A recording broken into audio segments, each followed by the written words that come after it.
Hall में आग लग गई थी तो हम अपना सामान वामान लपेटने में लग गए थे। अब इसमें किसका क्या पता लग रहा है, कौन किसका घर वाला है, कौन क्या है। बहुत बुरा मंजर था उस टाइम पे, और मैं तो यही कहूँगा कि भगवान ना करे ऐसी कंडीशन कभी हो।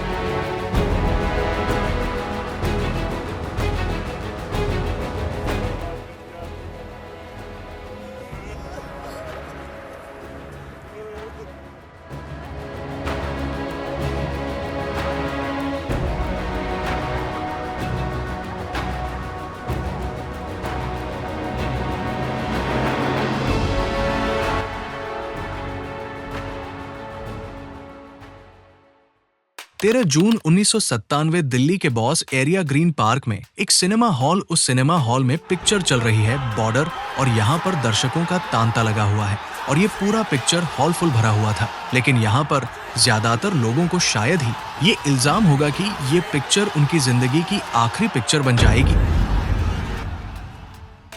उसे सिनेमा हॉल का नाम है उपहार सिनेमा, जो कभी सिनेमा हुआ करता था आज खंडहर है, और जहां पर 3 बजे के बॉर्डर मूवी के शो में आग लगती है जिसमें 59 लोग अपनी जान गंवा देते हैं। इस घटना को लगभग 26 साल हो चुके हैं। वर्ल्ड वाइड टीवी की वीडियो में आपका फिर से स्वागत है। यहाँ पर बच्चे बूढ़े जवान कुर्सियों पे बैठे होंगे और सामने स्क्रीन पर बॉर्डर मूवी चल रही होगी। लेकिन अचानक से इस सिनेमा हॉल की जगह के नीचे बेसमेंट में आग लगती है। आग गाड़ियों तक पहुँच जाती है, गाड़ियों से आग और भड़क उठाती है, और जो धुआं और आग वो इस सिनेमा हॉल तक पहुँच जाती है। लेकिन जो नीचे का एरिया था, यहाँ के लोग ज्यादातर बच जाते हैं। लेकिन जिन लोगों की जान जाती है वो ऊपर की बालकनी एरिया एग्जिट गेट था। उस वक्त जब आग लगी और धुआं उठा, उन्होंने भागने की कोशिश की तो वो भाग नहीं पाए, क्योंकि जो एग्जिट गेट थे वो बाहर से उनको लॉक किया गया था ताकि बाहर से कोई पिक्चर के दौरान अंदर बिना टिकट के मूवी ना देख पाए। जब आग लगी, स्टाफ यहाँ पर नहीं था, दरवाजे नहीं खुले और लोग यहाँ सफोकेट होने लग गए। कुछ लोग ऊपर से नीचे की तरफ भी गिरे,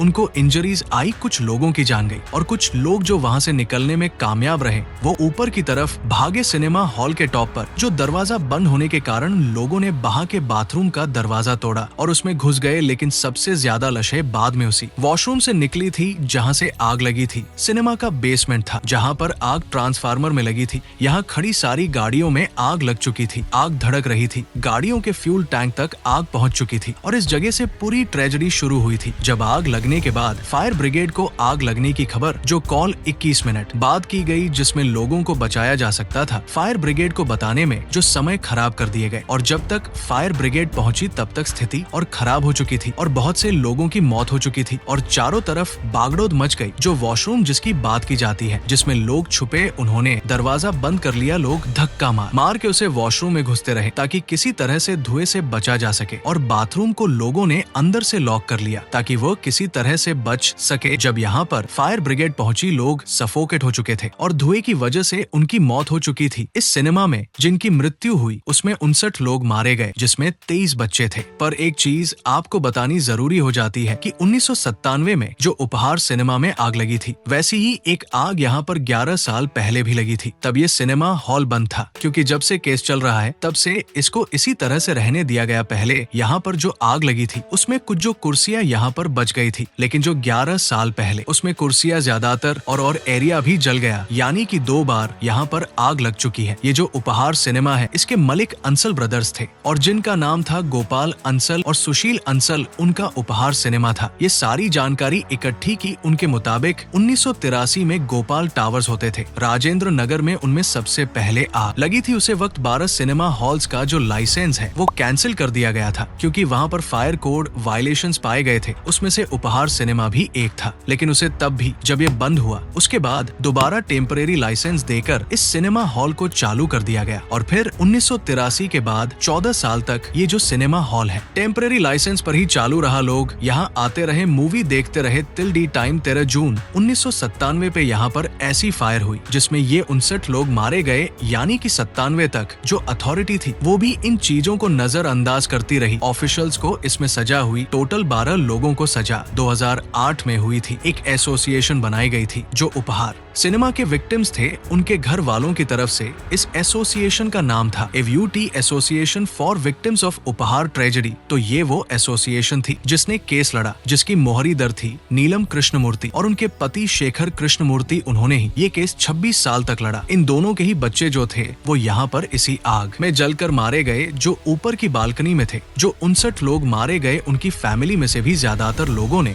इस एसोसिएशन का वो पार्ट बने और उन्होंने अपनी लीगल लड़ाई जारी रखी। 26 साल तक ये केस चलता रहा और इसके बाद 2015 में जब कोर्ट का ऑर्डर आया, उसके बाद 2017 में सुप्रीम कोर्ट ने दोबारा समीक्षा किया, जिसमें 1 साल की सजा गोपाल अंसल को दी गई। सुशील अंसल को उनकी बढ़ती हुई उम्र के चलते छोड़ दिया गया था, लेकिन दिल्ली हाई कोर्ट में एक केस और चलता रहा। टेम्परिंग ऑफ एविडेंस का 2021 में उसमें फैसला आता है, जिसमें ये दोनों भाई जो है वो एक्यूज पाए जाते हैं, जिसमें इन दोनों भाइयों को 2.5 करोड़ रुपए देने की बात होती है और 7 साल की सजा भी सुनाई जाती है। तो ये था पूरा उपहार सिनेमा जो हमने रिविजिट किया और आपको दिखाया कि 1997 में जहां पर 103 लोग इंजर हुए और कई लोगों ने अपनी जान गंवाई, वो लोग यहीं पर बैठे थे, बॉर्डर मूवी देख रहे थे और वो अपनी जिंदगी में खुश थे, कुछ गमों को भूलना चाहते थे, लेकिन उन्हें नहीं पता था कि वो शाम उनकी जिंदगी की आखिरी शाम होने वाली है। उम्मीद है वर्ल्ड वाइड टीवी की ये वीडियो भी आप लोग भरपूर लाइक और शेयर करेंगे। आप लोगों के प्यार भरे कमेंट्स का बेहद शुक्रिया। मिलते हैं अगली शानदार वीडियो में।